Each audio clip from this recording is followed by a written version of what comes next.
Welcome to the 582nd episode of Travelwitch Radio. I'm Dan Schlossberg, along with my co-host and producer, Roger Noriega. We are in the 14th season of Travelwitch Radio, the show that lets you enjoy the pleasures of travel from the comfort of your armchair. Every week at this time, we talk to people representing destinations, hotels, airlines, railroads, car rental companies, and others in the world of travel, and hospitality, from authors and bloggers to broadcasters and publicists. If it's got anything to do with travel, it's got everything to do with Travelwitch Radio. And our guest today is travel journalist Sharon Kurtz, who will talk to us about her recent trip to faraway Fiji. Welcome, Sharon, to Travelwitch Radio. Thank you. I'm happy to be here. You're just back from a trip to Fiji, an archipelago in the South Pacific. How many different islands does it have, and how many did you get to see? Well, it is amazing, actually. It's 333 islands in the South Pacific, and it's about the landmass size of Washington State. So there's two main islands, and then there are about 110 inhabited smaller islands. Our North American viewers think Fiji is far away, but doesn't Fiji Airways have direct flights from 4 U.S. cities and 1 in Canada? That is exactly right. So Fiji Airways just launched their latest inaugural direct flight from Dallas, and I was on it December 10th. So we fly direct to Fiji, and then they also fly from San Francisco, LA, Honolulu, and Vancouver. How long did the flight take? How long did it take you, Sharon? 13 hours. It's not as bad as it sounds. All the flights leave in the evening, and you board. The staff is just lovely and wonderful, and you have an amazing meal. You watch a movie, you go to bed, and you wake up in paradise. Wow. Did you find that people of Fiji lived up to their international reputation as the friendliest people in the world, the spirit of Bula? Oh, absolutely. I can say firsthand that the Fijian people are the warmest people I think I've ever met. Bula is something that they say. It means life, or it means just about anything. How you doing? Welcome, friend. We're sorry to see you go. Bula is what they say to one another, and it just means welcome and your family. What about their language and currency? Any issues with either one? No, they were a British colony for couple hundred years, and so they speak English, and they teach English in schools. So anyone you meet in a resort, they're going to speak English. And then the currency is the Fijian dollar, and it's like a 2-to-1 exchange. It's very easy, but you do have to have some cash because not everyone takes credit cards. We're talking to travel writer Sharon Kurtz about her trip to Fiji. Would you tell us what it's like to cross the international date line both ways? I remember standing at the four corners of the U.S. where, Colorado, Utah, Arizona, New Mexico meet. So can you actually stand in yesterday and today at the same time and again?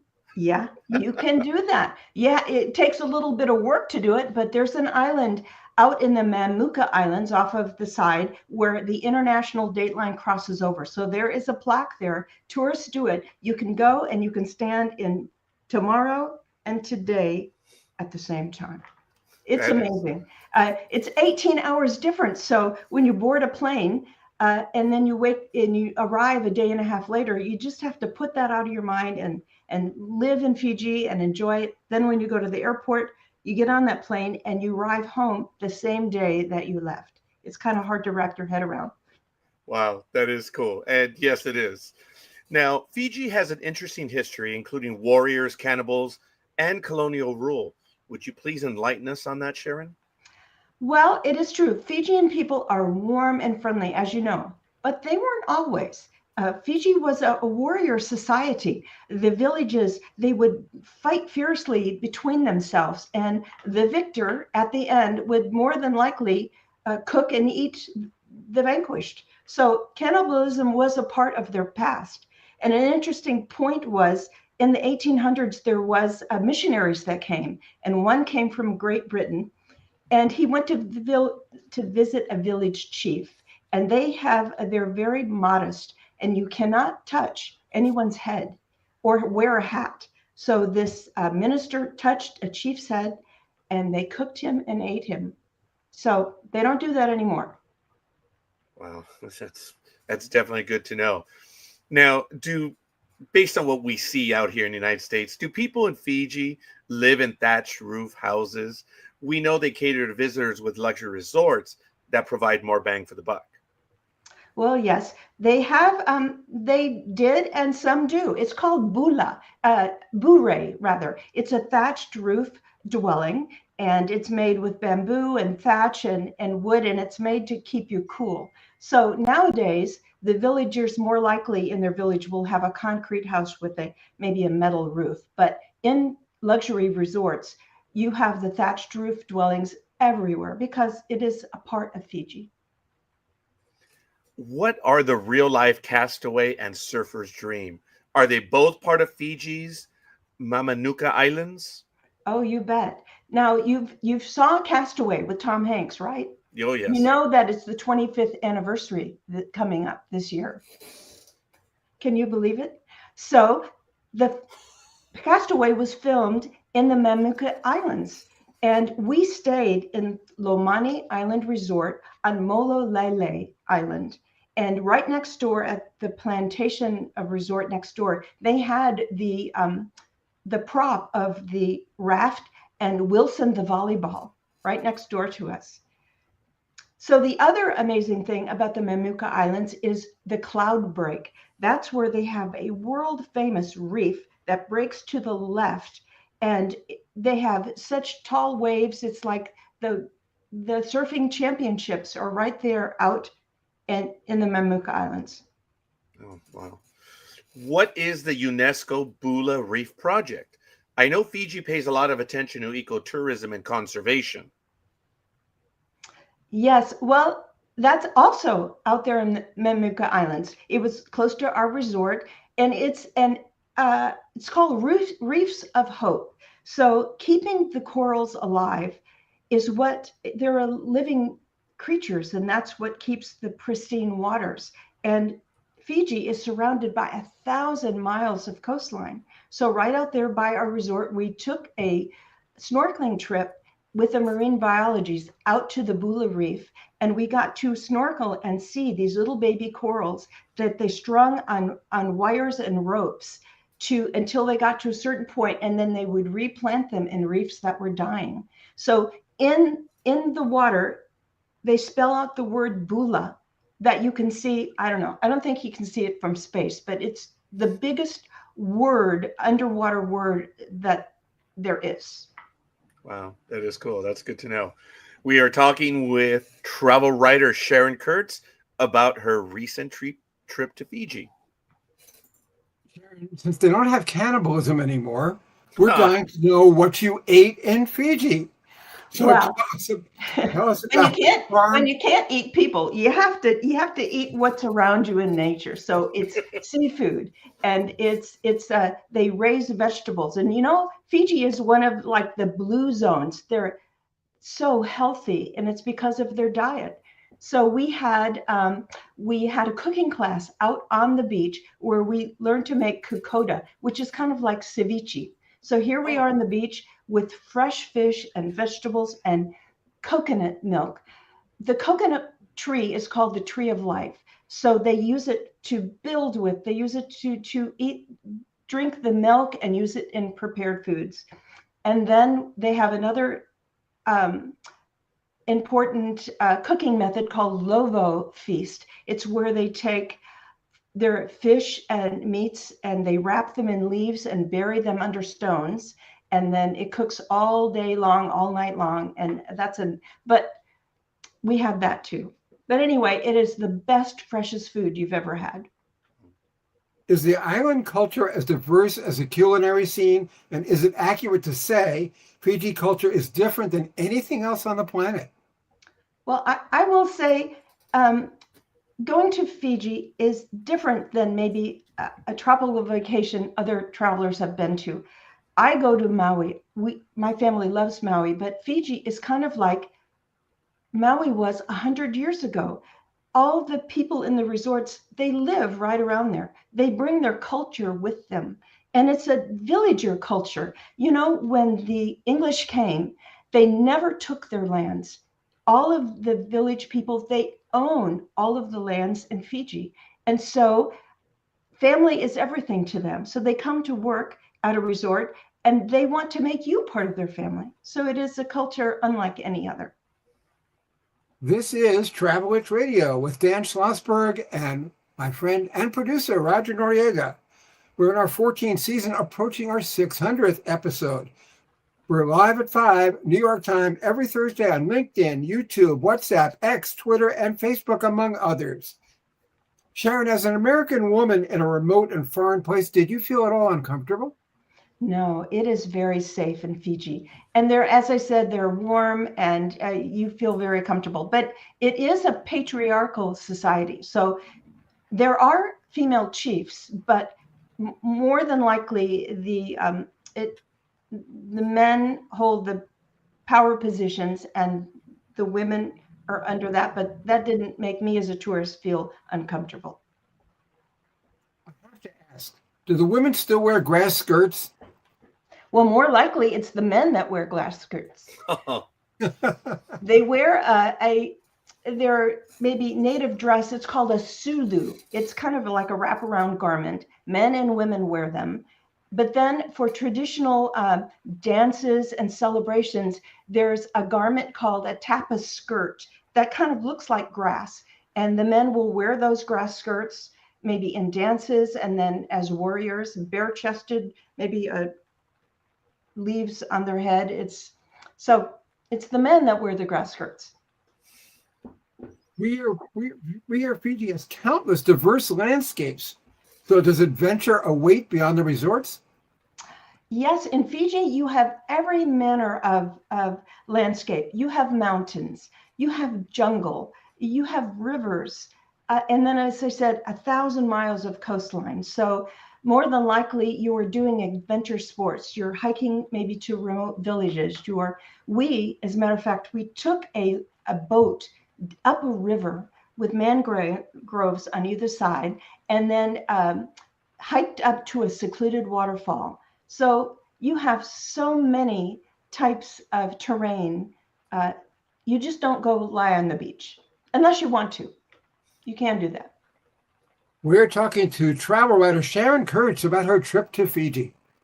Your trip was hosted by Tourism Fiji just a couple months ago, so it has to be relatively fresh in your mind. Would you tell us about the itinerary, your group, how many people participated, and were they all American or were multiple countries represented?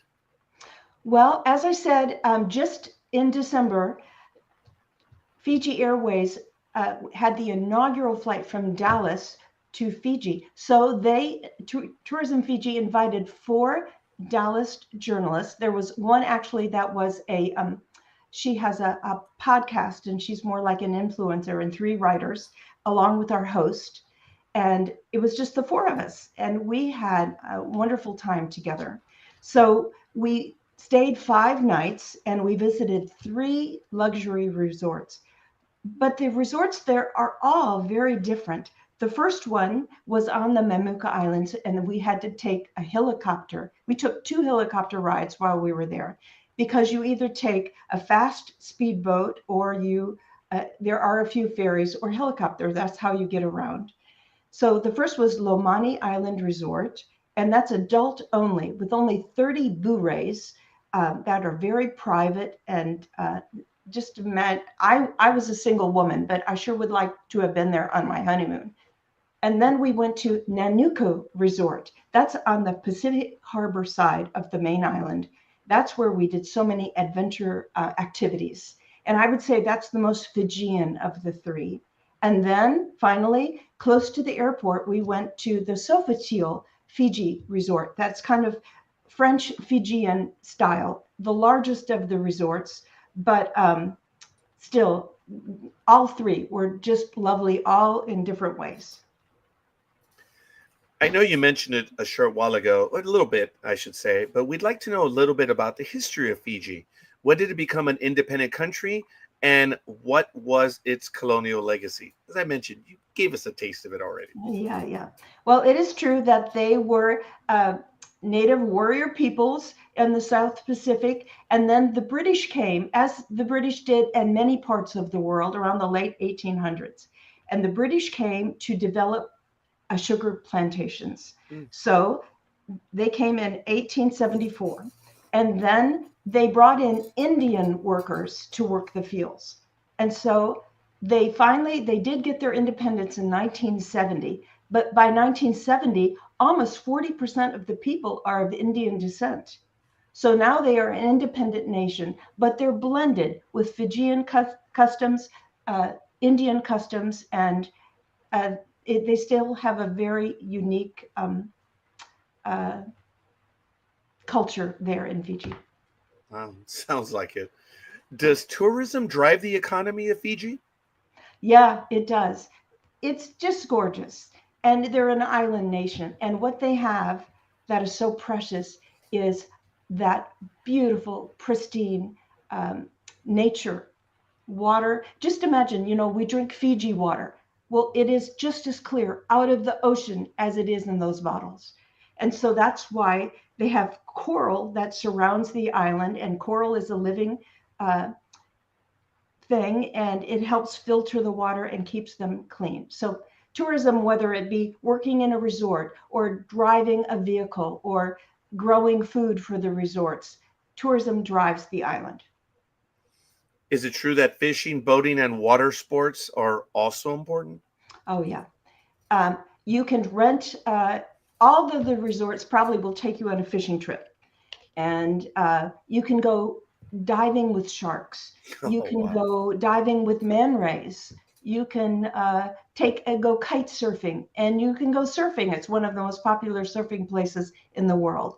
So the water sports is like prime in Fiji. Why is Fiji known, and you mentioned something about coral a moment ago, but why is Fiji known as the soft coral capital of the world? Well, coral is 1,000 miles of coastline. It's very important, but it is a special type of coral, and it's very easily damaged. So that's why they have these projects like the Bula Reef Project to keep growing new corals and replenish reefs that are dying. And that's why you get the beautiful colors of the water in Fiji. When you go out, it might be turquoise. It might be like pale green. It might be cobalt blue. It's all because of the beautiful corals in the water. Wow, that's amazing. Would you tell us about the Lovo feast, the kava ceremony, and I believe it's the Meke, I'm sure you'll correct me, traditional dance? Yeah, well, I talked a little bit about the Lovo feast. That's where you take fresh fish and fresh boar. They catch boar in the jungles, and they wrap it in coconut palm leaves and bury it in the ground in a pit and cover it with stones. And they cover it with spices. And we had our first night at Nanuka, a feast like you wouldn't believe, a Lovo's feast. So it's very important. And then kava is something very different. Kava is a plant, and the chiefs used to have this ceremony. It was only available to the chiefs and his friends. And it has like a narcotic effect. They would make it in a powder. They'd put it in a big bowl. And by the time you put these powders in this bowl, I swear it looks like dirty dishwater. It kind of tastes like dirty dishwater. But they pass it around from person to person in a coconut half or in a fancy container, and it makes your lips and tongue numb, and it has like a sedative effect. So you can't bring it home with you, and it's very special, a kava feast. And then the dance. A Meke dance is how men and women, they dress in traditional dress. That's where you see the grass skirts, and they tell stories by song and drum, and they tell the story of their people in these special dances. We are speaking with travel writer Sharon Kurtz about her recent trip to Fiji. Sharon, what are the peak and bargain seasons for a visit to Fiji, and how long should people stay? I know you were there for 5 days. Yes. The high season, I believe it is, I need to find my notes, November to No. It's in the spring, like March to August. And that's kind of honeymoon season. It's dry season. The weather is beautiful and it's high season. And then in low season, it's like November to March. That's when I went, and it's called low season because it tends to be more rainy. But really, we got very little rain. So I would say we went 5 days, but it wasn't nearly enough. So it depends on how much time you have. But I would say 10 days if you really want to visit several islands and do several things. 10 days would be a good amount of time. You mentioned you were 3 different properties. Would you recommend those? And are there others you would recommend? Oh, yeah. They are known for their luxury properties all over Fiji. So there's so many more than we could get to. So I would just look it up on the internet and look at all their choices. But we went to Lomani Island Resort in the Mamuka Islands. I would definitely go to a resort on an island. And then I would go to a resort on the main island. We went to one in the south, Nanuku, which was the most Fijian of the 3 and the largest. And at Nanuku, it's good for multi-generational trips. We saw some villas that had 6 bedrooms. And the most amazing thing is they have bure buddies. That is when they give you a nanny for your duration of your trip. So your kids have the most amazing time making crafts, camping out on the beach, while you get to relax and have a good time. So, and then they have the Sofitel. So they have large resorts and they have small, intimate resorts. The first was only 30 rooms. And so you have a wide variety. Also, did you have the chance or the inclination to watch Fiji TV, and what language was it in? Well, I didn't watch much TV, if any, but it's on in English, but it's also on in Fijian and Hindi because there's so many English Indian people, and you might catch a soap opera in Hindi, and that's kind of entertaining to watch. Sharon, you belong to several travel writers groups, including Society of American Travel Writers and IFWTWA, which is International Food, Wine, and Travel Writers Association. What benefits do you get from those groups? I belong to writers groups like these 2 because, writing is kind of solitary. You're traveling and you're meeting all these wonderful people, and then you're home at your desk trying to get it down in words. And so it's nice to collaborate with your colleagues. It's nice to network. I also love the professional development that comes with these professional groups and learning to be a better writer. As a freelance writer myself, I always have to balance the time between traveling and writing. Do you write on the road or just take notes and pictures? And how many trips do you take a year? Well, last year I took about 15 hosted visits, so a little more than 1 per month. And then I travel with my family as well. So I'm gone quite a bit of the time.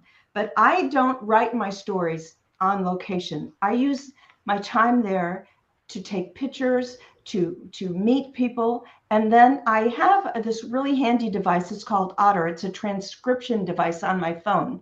And so if I'm in a conversation with someone, I'll record it and then it'll transcribe it for me later. So I leave the writing for when I get home. I didn't know about that. That's a great idea for me too, because I do a lot of baseball interviews that I could use transcribe. Yes, I'll pass that on to you. It's a good tip. That'll be great, Sharon. Thank you. We're talking to travel writer Sharon Kurtz about her recent trip to Fiji. Do you prefer to travel alone or with a group? And do you ever take family members along? I do sometimes. I'm not afraid to travel alone. In fact, I prefer it sometimes. It's when I'm working, I can just concentrate and get so much more done. But oftentimes, if it's a hosted visit with the destination, I'll go on my own, but then I'll meet up with a group of writers. But especially on cruises, it comes with a +1. So usually my husband's happy to go along with me. That's good to know. Before we close, we'd love to know how and when you launched your career as a travel journalist and some of the favorite places you visited. And if I may add to that, if you had your dithers, what would be the one place you might stay at? I know it's a little unfair. We're talking about Fiji right now. Well, let's see. I've been writing about 10 years. It's like my third career, and it's by far the most fun career I've ever had. So it's hard for me to say my favorite place I've ever been. Last year, I went to Peru with Intrepid Travel, and that was going to Machu Picchu was like on my bucket list. It was the most amazing thing. And then later next month, I'm going to Japan. That's another place that's always been on my list. So, but I'll have to say, I love the place I've visited most recently because it's fresh in my mind. I'm writing stories, and every time I see those pictures, it makes me want to go back. So Fiji is at the top of my list. I get that. You live in the moment. That's excellent. Is there anything we haven't asked that you would like to add in addition to your website, which is on the ticker at the bottom? Well, I thank you for inviting me and sharing about Fiji. I'll have to say, being a journalist and seeing the world and meeting people from everywhere, it's the most amazing career. And I'm so honored to be able to talk about my career with people and bring Fiji to your listeners. And I hope that they will go and see it with eyes like I did. Thank you. Our guest today has been travel journalist Sharon Kurtz. Thank you for being our guest on Travel Witch Radio. It was a blast. Thank you. Okay. And with spring training already underway, this is your chance, viewers, to share the excitement with my latest baseball biography, Home Run King, The Remarkable Record of Hank Aaron.